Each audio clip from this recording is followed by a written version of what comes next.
ಎಲ್ಲರಿಗೆ ನಮಸ್ಕಾರಗಳು ಸ್ನೇಹಿತರೆ. ಬನ್ನಿ ಮತ್ತೊಮ್ಮೆ ಟಾಪ್ 20 ಪ್ರಶ್ನೋತ್ತರ ಸರಣಿಯಲ್ಲಿ ನಿಮ್ಮ ಸ್ವಾಗತ ಸುಸ್ವಾಗತ.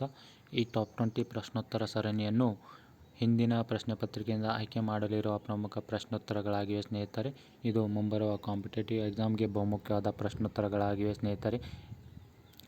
ಇದು ಟಾಪ್ 20 ಸರಣಿಯನ್ನು ಪೂರ್ತಿಯಾಗಿ ನೋಡಿಕೊಳ್ಳಿ ಸ್ನೇಹಿತರೆ, ಏಕೆಂದರೆ ಇಲ್ಲಿ ಬಹಳ ಪ್ರಮುಖವಾದ ಪ್ರಶ್ನೋತ್ತರಗಳನ್ನು ವಿವರಿಸಲಾಗಿವೆ ಸ್ನೇಹಿತರೆ. ಬನ್ನಿ ಈಗ ನಾವು ಮೊದಲನೆಯ ಪ್ರಶ್ನೆ ಕಡೆಗೆ ಹೋಗೋಣ ಸ್ನೇಹಿತರೆ. ಮೊದಲನೆಯ ಪ್ರಶ್ನೆ, ಈ ಕೆಳಗಿನವುಗಳಲ್ಲಿ ಮಹಾತ್ಮ ಗಾಂಧೀಜಿಯವರು ಯಾರನ್ನು 1940ರ ವೈಯಕ್ತಿಕ ಸತ್ಯಾಗ್ರಹಕ್ಕಾಗಿ ಆಯ್ಕೆ ಮಾಡಿದವರು? ಇದಕ್ಕೆ ಆಯ್ಕೆಗಳು: ಆಯ್ಕೆ ಎ ವಿನೋಬಾ ಭಾವೆ, ಆಯ್ಕೆ ಬಿ ಲಾಲ್ ಬಹದ್ದೂರ್ ಶಾಸ್ತ್ರಿ, ಆಯ್ಕೆ ಸಿ ಲೋಕಮಾನ್ಯ ತಿಲಕ್, ಆಯ್ಕೆ ಡಿ ಜವಾಹರಲಾಲ್ ನೆಹರು. ಮೊದಲನೇ ಪ್ರಶ್ನೆಗೆ ಸರಿಯಾದ ಉತ್ತರ ಸ್ನೇಹಿತರೆ ಆಯ್ಕೆ ಎ ವಿನೋಬಾ ಭಾವೆ. ಗಾಂಧೀಜಿಯವರು 1940ರಲ್ಲಿ ವಿನೋಬಾ ಭಾವೆಯನ್ನು ವೈಯಕ್ತಿಕ ಸತ್ಯಾಗ್ರಹಕ್ಕಾಗಿ ಆಯ್ಕೆ ಮಾಡಿದ್ದರು ಸ್ನೇಹಿತರೆ. ಬನ್ನಿ ಸ್ನೇಹಿತರೆ ಎರಡನೆಯ ಪ್ರಶ್ನೆ ಕಡೆಗೆ. ಎರಡನೆಯ ಪ್ರಶ್ನೆ, ಭಾರತೀಯ ರಾಷ್ಟ್ರೀಯ ಕಾಂಗ್ರೆಸ್ಸಿನ ಯಾವ ಅಧಿವೇಶನದಲ್ಲಿ ವಂದೇ ಮಾತರಂ ಅನ್ನು ಮೊದಲ ಬಾರಿಗೆ ಹಾಡಲಾಯಿತು? ಇದಕ್ಕೆ ಆಯ್ಕೆಗಳು: ಆಯ್ಕೆ ಮದ್ರಾಸ್ ಅಧಿವೇಶನ 1887, ಆಯ್ಕೆ ಬಿ ಅಲಹಾಬಾದ್ ಅಧಿವೇಶನ 1888, ಆಯ್ಕೆ ಸಿ ಸೂರತ್ ಅಧಿವೇಶನ 1907, ಆಯ್ಕೆ ಡಿ ಕಲ್ಕತ್ತಾ ಅಧಿವೇಶನ 1896. ಎರಡನೇ ಪ್ರಶ್ನೆಗೆ ಸರಿಯಾದ ಉತ್ತರ ಸ್ನೇಹಿತರೆ ಆಯ್ಕೆ ಡಿ ಕಲ್ಕತ್ತಾ ಅಧಿವೇಶನ 1896ರಲ್ಲಿ ಮೊದಲ ಬಾರಿಗೆ ವಂದೇ ಮಾತರಂ ಅನ್ನು ಹಾಡಲಾಯಿತು. ಬನ್ನಿ ಸ್ನೇಹಿತರೆ ಮೂರನೇ ಪ್ರಶ್ನೆ ಕಡೆಗೆ. ಸಿಂಧೂ ಕಣಿವೆ ನಾಗರಿಕತೆಯ ಜನರು ಯಾರನ್ನು ಪೂಜಿಸುತ್ತಾರೆ? ಇದಕ್ಕೆ ಆಯ್ಕೆಗಳು: ಆಯ್ಕೆ ಎ ಪಶುಪತಿ, ಆಯ್ಕೆ ಬಿ ಹನುಮಾನ್, ಆಯ್ಕೆ ಸಿ ಅಯ್ಯಪ್ಪ, ಆಯ್ಕೆ ಡಿ ಈ ಮೇಲಿನ ಯಾವುದೂ ಅಲ್ಲ. ಮೂರನೇ ಪ್ರಶ್ನೆಗೆ ಸರಿಯಾದ ಉತ್ತರ ಸ್ನೇಹಿತರೆ ಆಯ್ಕೆ ಎ ಪಶುಪತಿ. ಸಿಂಧೂ ಕಣಿವೆ ನಾಗರಿಕತೆಯ ಜನರು ಪಶುಪತಿಯನ್ನು ಪೂಜಿಸುತ್ತಾರೆ. ಬನ್ನಿ ಸ್ನೇಹಿತರೆ ನಾಲ್ಕನೇ ಪ್ರಶ್ನೆ ಕಡೆಗೆ. ಕಾಂಬೋಡಿಯಾದಲ್ಲಿರುವ ಅಂಗಕೋರ್ವಾಟ್ ದೇವಾಲಯವು ಯಾವುದಕ್ಕೆ ಸಮರ್ಪಿಸಲಾಗಿದೆ ಸ್ನೇಹಿತರೆ? ಇದಕ್ಕೆ ಆಯ್ಕೆಗಳು: ಆಯ್ಕೆ ಎ ವಿಷ್ಣು, ಆಯ್ಕೆ ಬಿ ಶಿವ, ಆಯ್ಕೆ ಸಿ ಹನುಮಾನ, ಆಯ್ಕೆ ಡಿ ಶಿವ. ನಾಲ್ಕನೇ ಪ್ರಶ್ನೆಗೆ ಸರಿಯಾದ ಉತ್ತರ ಸ್ನೇಹಿತರೆ ಆಯ್ಕೆ ಎ ವಿಷ್ಣು. ಕಾಂಬೋಡಿಯಾದಲ್ಲಿರುವ ಅಂಗಕೋರ್ವಾಟ್ ದೇವಾಲಯವು ವಿಷ್ಣು ದೇವತೆಗೆ ಸಮರ್ಪಿಸಲಾಗಿದೆ. ಬನ್ನಿ ಸ್ನೇಹಿತರೆ ಐದನೆಯ ಪ್ರಶ್ನೆ ಕಡೆಗೆ. ವೇದ ಸಾಹಿತ್ಯದಲ್ಲಿ ಯಾವ ಪುಸ್ತಕಗಳ ಗುಂಪಿನ ಹೆಸರಿನ ಅರ್ಥ ಎಂದರೆ ಕಾಲುಗಳ ಬಳಿ ಮಲಗುವುದು? ಇದಕ್ಕೆ ಆಯ್ಕೆಗಳು ಸ್ನೇಹಿತರೆ ಆಯ್ಕೆ ಎ ವೇದಾಂಗಗಳು, ಆಯ್ಕೆ ಬಿ ಉಪನಿಷತ್ತುಗಳು, ಆಯ್ಕೆ ಸಿ ಅರಣ್ಯಗಳು, ಆಯ್ಕೆ ಡಿ ಬ್ರಾಹ್ಮಣಗಳು. ಇದಕ್ಕೆ ಸರಿಯಾದ ಉತ್ತರ ಸ್ನೇಹಿತರೆ ಆಯ್ಕೆ ಬಿ ಉಪನಿಷತ್ತುಗಳು. ಇದು ವೇದ ಸಾಹಿತ್ಯದಲ್ಲಿ ಅರ್ಥ ಎಂದರೆ ಕಾಲುಗಳ ಬಳಿ ಮಲಗುವುದು. ಇದು ಉಪನಿಷತ್ತುಗಳಾಗಿರುತ್ತವೆ ಸ್ನೇಹಿತರೆ. ಬನ್ನಿ ಸ್ನೇಹಿತರೆ ಆರನೆಯ ಪ್ರಶ್ನೆ ಕಡೆಗೆ.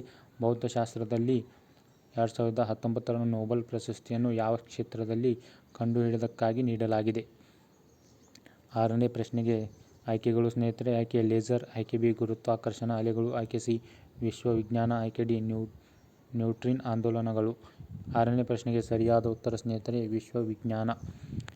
ಭೌತಶಾಸ್ತ್ರದಲ್ಲಿ 2019ರ ನೊಬೆಲ್ ಪ್ರಶಸ್ತಿಯನ್ನು ವಿಶ್ವವಿಜ್ಞಾನ ಕ್ಷೇತ್ರದಲ್ಲಿ ಕಂಡುಹಿಡಿದಕ್ಕಾಗಿ ನೀಡಲಾಗಿದೆ ಸ್ನೇಹಿತರೆ. ಬನ್ನಿ ಸ್ನೇಹಿತರೆ ಏಳನೇ ಪ್ರಶ್ನೆ ಕಡೆ. ನೊಮಾಡಿಕಾ ಎಲಿಫೆಂಟಾ 2019 ಭಾರತ ಮತ್ತು ಯಾವ ದೇಶ ನಡುವಿನ ಜಂಟಿ ಅಭ್ಯಾಸವಾಗಿದೆ? ಇದಕ್ಕೆ ಆಯ್ಕೆಗಳು: ಆಯ್ಕೆ ಎ ಇಥಿಯೋಪಿಯಾ, ಆಯ್ಕೆ ಬಿ ಮೆಕ್ಸಿಕೋ, ಆಯ್ಕೆ ಸಿ ಜಪಾನ್, ಆಯ್ಕೆ ಡಿ ಮಂಗೋಲಿಯಾ. ಏಳನೇ ಪ್ರಶ್ನೆಗೆ ಸರಿಯಾದ ಉತ್ತರ ಸ್ನೇಹಿತರೆ ಆಯ್ಕೆ ಡಿ ಮಂಗೋಲಿಯಾ. ನೊಮಾಡಿಕಾ ಎಲಿಫೆಂಟಾ 2019 ಭಾರತ ಮತ್ತು ಮಂಗೋಲಿಯಾ ದೇಶದ ನಡುವೆ ಜಂಟಿ ಅಭ್ಯಾಸವಾಗಿರುತ್ತದೆ ಸ್ನೇಹಿತರೆ. ಬನ್ನಿ ಸ್ನೇಹಿತರೆ ಎಂಟನೆಯ ಪ್ರಶ್ನೆ ಕಡೆಗೆ. ವಿಶ್ವ ಪೋಸ್ಟ್ ದಿನವನ್ನು ಅಂತರರಾಷ್ಟ್ರೀಯ ಮಟ್ಟದಲ್ಲಿ ಯಾವ ದಿನ ಆಚರಿಸಲಾಗುತ್ತದೆ? ಇದಕ್ಕೆ ಆಯ್ಕೆಗಳು: ಆಯ್ಕೆ ಎ ಅಕ್ಟೋಬರ್ 8, ಆಯ್ಕೆ ಬಿ ಅಕ್ಟೋಬರ್ 9, ಆಯ್ಕೆ ಸಿ ಅಕ್ಟೋಬರ್ 10, ಆಯ್ಕೆ ಡಿ ಅಕ್ಟೋಬರ್ 11. ಇದಕ್ಕೆ ಸರಿಯಾದ ಉತ್ತರ ಸ್ನೇಹಿತರೆ ಅಕ್ಟೋಬರ್ 9. ವಿಶ್ವ ಪೋಸ್ಟ್ ದಿನವನ್ನು ಅಂತರರಾಷ್ಟ್ರೀಯ ಮಟ್ಟದಲ್ಲಿ ಅಕ್ಟೋಬರ್ 9ರಂದು ಆಚರಿಸಲಾಗುತ್ತದೆ. ಬನ್ನಿ ಸ್ನೇಹಿತರೆ ಒಂಬತ್ತನೆಯ ಪ್ರಶ್ನೆ ಕಡೆಗೆ. ಯಾವ ಬ್ರಿಟಿಷ್ ಗವರ್ನರ್ ಭಾರತದಲ್ಲಿ ಗುಲಾಮಗಿರಿಯನ್ನು ರದ್ದುಪಡಿಸಿದರು? ಇದಕ್ಕೆ ಆಯ್ಕೆಗಳು: ಆಯ್ಕೆ ಎ ಲಾರ್ಡ್ ಚೌಕ್ಲೆಂಡ್, ಆಯ್ಕೆ ಬಿ ಲಾರ್ಡ್ ಅಮೆಟ್ಸ್, ಆಯ್ಕೆ ಸಿ ಲಾರ್ಡ್ ಎಲ್ಲೆನ್ ಬೋರೋಟ್, ಆಯ್ಕೆ ಡಿ ಲಾರ್ಡ್ ಡಲ್ಹೌಸಿ. ಒಂಬತ್ತನೇ ಪ್ರಶ್ನೆಗೆ ಸರಿಯಾದ ಉತ್ತರ ಸ್ನೇಹಿತರೆ ಆಯ್ಕೆ ಸಿ ಲಾರ್ಡ್ ಎಲ್ಲನ್ ಬೋರೋಜ್. ಇವರು ಭಾರತದಲ್ಲಿ ಗುಲಾಮಗಿರಿ ಪದ್ಧತಿಯನ್ನು ರದ್ದುಪಡಿಸಿದವರು. ಬನ್ನಿ ಸ್ನೇಹಿತರೆ ಹತ್ತನೇ ಪ್ರಶ್ನೆ ಕಡೆಗೆ. ಸ್ವದೇಶಿ ಮತ್ತು ಬಹಿಷ್ಕಾರ ಘೋಷಣೆಗಳನ್ನು ಮೊದಲ ಬಾರಿಗೆ ಅಂಗೀಕರಿಸಲಾಗಿದ್ದು? ಇದಕ್ಕೆ ಆಯ್ಕೆಗಳು: ಆಯ್ಕೆ ಎ ಬಂಗಾಳ ವಿಭಜನೆ ವಿರುದ್ಧ ಆಂದೋಲನ, ಆಯ್ಕೆ ಬಿ ಹೋಮ್ ರೂಲ್ ಚಳವಳಿ, ಆಯ್ಕೆ ಸಿ ಅಸಹಕಾರ ಚಳವಳಿ, ಆಯ್ಕೆ ಡಿ ಸೈಮನ್ ಆಯೋಗ ಭಾರತ ಭೇಟಿ. ಹತ್ತನೇ ಪ್ರಶ್ನೆಗೆ ಸರಿಯಾದ ಉತ್ತರ ಸ್ನೇಹಿತರೆ ಬಂಗಾಳದ ವಿಭಜನೆ ವಿರುದ್ಧ ಆಂದೋಲನ. ಇಲ್ಲಿ ಸ್ವದೇಶಿ ಮತ್ತು ಬಹಿಷ್ಕಾರ ಘೋಷಣೆಗಳನ್ನು ಮೊದಲ ಬಾರಿಗೆ ಅಂಗೀಕರಿಸಲಾಗಿತ್ತು. ಬನ್ನಿ ಸ್ನೇಹಿತರೆ 11ನೇ ಪ್ರಶ್ನೆ ಕಡೆಗೆ. UNHCR ಇದರ ಪೂರ್ಣರೂಪ. UNHCR ಇದರ ವಿಸ್ತೃತ ರೂಪ ಕೇಳಲಾಗಿದೆ ಸ್ನೇಹಿತರೆ. ಇದಕ್ಕೆ ಸರಿಯಾದ ಉತ್ತರ United nation high commissioner for refugees. ಆಯ್ಕೆ ಎ. ಬನ್ನಿ ಸ್ನೇಹಿತರೆ 12ನೇ ಪ್ರಶ್ನೆ ಕಡೆಗೆ. ಕೆಳಗಿನ ಯಾವ ಬ್ಯಾಂಕುಗಳ ಒಂದೇ ಘಟಕಕ್ಕೆ ವಿಲೀನಗೊಳ್ಳುವುದರಿಂದ ಭಾರತದ ಎರಡನೇ ಅತಿದೊಡ್ಡ ಬ್ಯಾಂಕ್ ಆಗುತ್ತವೆ? ಇದಕ್ಕೆ 12ನೇ ಪ್ರಶ್ನೆಗೆ ಸರಿಯಾದ ಉತ್ತರ ಸ್ನೇಹಿತರೆ ಆಯ್ಕೆ ಎ. PNB, OBC ಮತ್ತು ಯುನೈಟೆಡ್ ಬ್ಯಾಂಕ್ ಆಫ್ ಇಂಡಿಯಾ. ಬನ್ನಿ ಸ್ನೇಹಿತರೆ 13ನೇ ಪ್ರಶ್ನೆ ಕಡೆಗೆ. ನೀತಿ ಆಯೋಗ ಪ್ರಕಟಿಸಿದ ಭಾರತದ ನಾವೀನ್ಯತೆ ಸೂಚ್ಯಂಕ 2019ರಲ್ಲಿ ಯಾವ ರಾಜ್ಯವು ಅಗ್ರಸ್ಥಾನದಲ್ಲಿದೆ? ಇದಕ್ಕೆ ಆಯ್ಕೆಗಳು. ಆಯ್ಕೆ ಎ ತಮಿಳುನಾಡು, ಆಯ್ಕೆ ಬಿ ಮಹಾರಾಷ್ಟ್ರ, ಆಯ್ಕೆ ಸಿ ಕರ್ನಾಟಕ, ಆಯ್ಕೆ ಡಿ ಕೇರಳ. 13ನೇ ಪ್ರಶ್ನೆಗೆ ಸರಿಯಾದ ಉತ್ತರ ಸ್ನೇಹಿತರೆ ಆಯ್ಕೆ ಸಿ. ನೀತಿ ಆಯೋಗ ಪ್ರಕಟಿಸಿದ ಭಾರತ ನಾವೀನ್ಯತೆ ಸೂಚ್ಯಂಕ 2019ರಲ್ಲಿ ಕರ್ನಾಟಕ ರಾಜ್ಯವು ಅಗ್ರಸ್ಥಾನದಲ್ಲಿತ್ತು. ಬನ್ನಿ ಸ್ನೇಹಿತರೆ 14ನೇ ಪ್ರಶ್ನೆ ಕಡೆಗೆ. ಒಂದಲ್ಲ ಎರಡಲ್ಲ ಸಾಮಾಜಿಕ ಹಾಸ್ಯ ಚಲನಚಿತ್ರವನ್ನು ಯಾರು ಬರೆದು ನಿರ್ದೇಶಿಸಿದ್ದಾರೆ? ಇದಕ್ಕೆ ಆಯ್ಕೆಗಳು. ಆಯ್ಕೆ ಎ ಡಿ ಸತ್ಯ ಪ್ರಕಾಶ್, ಆಯ್ಕೆ ಬಿ ಅನೂಪ್ ಭಂಡಾರಿ, ಆಯ್ಕೆ ಸಿ ಪವನ್ ಕುಮಾರ್, ಆಯ್ಕೆ ಡಿ ರಕ್ಷಿತಾ ಶೆಟ್ಟಿ. 14ನೇ ಪ್ರಶ್ನೆಗೆ ಸರಿಯಾದ ಉತ್ತರ ಸ್ನೇಹಿತರೆ ಆಯ್ಕೆ ಎ ಡಿ ಸತ್ಯಪ್ರಕಾಶ್. ಒಂದಲ್ಲ ಎರಡಲ್ಲ ಸಾಮಾಜಿಕ ಹಾಸ್ಯ ಚಲನಚಿತ್ರವನ್ನು ಡಿ ಸತ್ಯಪ್ರಕಾಶ್ ಅವರು ನಿರ್ದೇಶಿಸಿದ್ದಾರೆ. ಬನ್ನಿ ಸ್ನೇಹಿತರೆ 15ನೇ ಪ್ರಶ್ನೆ ಕಡೆಗೆ. 2019ರ ದಾದಾ ಸಾಹೇಬ್ ಫಾಲ್ಕೆ ಪ್ರಶಸ್ತಿಯನ್ನು ಯಾರಿಗೆ ನೀಡಲಾಗಿದೆ? ಇದಕ್ಕೆ ಆಯ್ಕೆಗಳು. ಆಯ್ಕೆ ಎ ಅಮಿತಾಬ್ ಬಚ್ಚನ್, ಆಯ್ಕೆ ಬಿ ಸಂಜಯ್ ಲೀಲಾ ಬನ್ಸಾಲಿ, ಆಯ್ಕೆ ಸಿ ಆಮಿರ್ ಖಾನ್, ಆಯ್ಕೆ ಡಿ ಪ್ರಕಾಶ್ ರೈ. 15ನೇ ಪ್ರಶ್ನೆಗೆ ಸರಿಯಾದ ಉತ್ತರ ಸ್ನೇಹಿತರೆ ಆಯ್ಕೆ ಎ ಅಮಿತಾಬ್ ಬಚ್ಚನ್ ಅವರಿಗೆ 2019ರ ದಾದಾ ಸಾಹೇಬ್ ಫಾಲ್ಕೆ ಪ್ರಶಸ್ತಿಯನ್ನು ನೀಡಲಾಗಿದೆ. ಬನ್ನಿ ಸ್ನೇಹಿತರೆ 16ನೇ ಪ್ರಶ್ನೆ ಕಡೆಗೆ.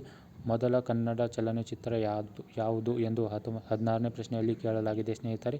ಇದಕ್ಕೆ ಆಯ್ಕೆಗಳು. ಆಯ್ಕೆ ಎ ಗುಬ್ಬಿ ವೀರಣ್ಣ, ಆಯ್ಕೆ ಬಿ ಭಕ್ತಿ ಧ್ರುವ, ಆಯ್ಕೆ ಸಿ ಸತಿಸಾಲೋಚನೆ, ಆಯ್ಕೆ ಡಿ ಪಂಡಿತ್ ಬಾಯಿ. 16ನೇ ಪ್ರಶ್ನೆಗೆ ಸರಿಯಾದ ಉತ್ತರ ಸ್ನೇಹಿತರೆ ಆಯ್ಕೆ ಸಿ ಸತಿಸಾಲೋಚನೆ ಇದು ಮೊದಲ ಕನ್ನಡ ಚಲನಚಿತ್ರ ಆಗಿದೆ ಸ್ನೇಹಿತರೆ. ಬನ್ನಿ ಸ್ನೇಹಿತರೆ 17ನೇ ಪ್ರಶ್ನೆ ಕಡೆಗೆ.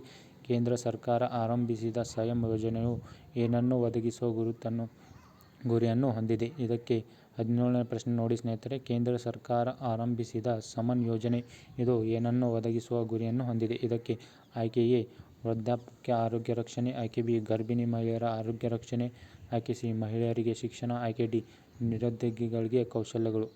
17ನೇ ಪ್ರಶ್ನೆಗೆ ಸರಿಯಾದ ಉತ್ತರ ಸ್ನೇಹಿತರೆ ಆಯ್ಕೆ ಬಿ ಗರ್ಭಿಣಿ ಮಹಿಳೆಯರಿಗೆ ಆರೋಗ್ಯ ರಕ್ಷಣೆ. ಇದಕ್ಕೆ ಕೇಂದ್ರ ಸರ್ಕಾರ ಆರಂಭಿಸಿದ ಸಮನ್ ಯೋಜನೆ ಇದು ಗರ್ಭಿಣಿ ಮಹಿಳೆಯರಿಗೆ ಆರೋಗ್ಯ ರಕ್ಷಣೆಯನ್ನು ಒದಗಿಸುತ್ತದೆ. ಬನ್ನಿ ಸ್ನೇಹಿತರೆ 18ನೇ ಪ್ರಶ್ನೆ ಕಡೆಗೆ. ಮಿಥಿಲಾ ರಾಜ್ ಯಾವ ಕ್ರೀಡೆಯೊಂದಿಗೆ ಸಂಬಂಧ ಹೊಂದಿದ್ದಾರೆ? ಇದಕ್ಕೆ ಆಯ್ಕೆಗಳು. ಆಯ್ಕೆ ಎ ಜಾವೆಲಿನ್, ಆಯ್ಕೆ ಬಿ ಕುಸ್ತಿ, ಆಯ್ಕೆ ಸಿ ಬಾಕ್ಸಿಂಗ್, ಆಯ್ಕೆ ಡಿ ಕ್ರಿಕೆಟ್. 18ನೇ ಪ್ರಶ್ನೆಗೆ ಸರಿಯಾದ ಉತ್ತರ ಸ್ನೇಹಿತರೆ ಆಯ್ಕೆ ಡಿ ಕ್ರಿಕೆಟ್. ಇದು ಮಿಥಿಲಾ ರಾಜ್ ಇವರು ಕ್ರಿಕೆಟ್ ಕ್ರೀಡೆಯೊಂದಿಗೆ ಸಂಬಂಧ ಹೊಂದಿದ್ದಾರೆ ಸ್ನೇಹಿತರೆ. ಬನ್ನಿ ಸ್ನೇಹಿತರೆ 19ನೇ ಪ್ರಶ್ನೆ ಕಡೆಗೆ. ಆಂಡ್ರಾಯ್ಡ್ ಇತ್ತೀಚೆಗೆ ಯಾವ ಆವೃತ್ತಿಯು 2019ರಲ್ಲಿ ಪ್ರಾರಂಭಿಸಿದೆ? ಇದಕ್ಕೆ ಸರಿಯಾದ ಉತ್ತರ ಸ್ನೇಹಿತರೆ ಆಂಡ್ರಾಯ್ಡ್ 10. ಬನ್ನಿ ಸ್ನೇಹಿತರೆ 19ನೇ ಪ್ರಶ್ನೆ ಮುಕ್ತಾಯ. 20ನೇ ಪ್ರಶ್ನೆ ಕಡೆಗೆ. 20ನೇ ಪ್ರಶ್ನೆ ಮಹಾಬಲಿಪುರಂನಲ್ಲಿ 7 ಪಗೋಡಗಳ ಅಥವಾ 7 ರಥಗಳನ್ನು ನಿರ್ಮಿಸಿದವರು ಯಾರು? 20ನೇ ಪ್ರಶ್ನೆಗೆ ಸರಿಯಾದ ಉತ್ತರವನ್ನು ಕಮೆಂಟ್ ಮುಖಾಂತರ ತಿಳಿಸಿ ಎಂದು ಕೇಳಿಕೊಳ್ಳುತ್ತೇನೆ ಸ್ನೇಹಿತರೆ. ಮತ್ತು ಈ ಚಾನೆಲನ್ನು ಮರೆಯದೆ ಸಬ್ಸ್ಕ್ರೈಬ್ ಮಾಡಿಕೊಳ್ಳಿ ಸ್ನೇಹಿತರೆ. ಧನ್ಯವಾದಗಳು ಸ್ನೇಹಿತರೆ.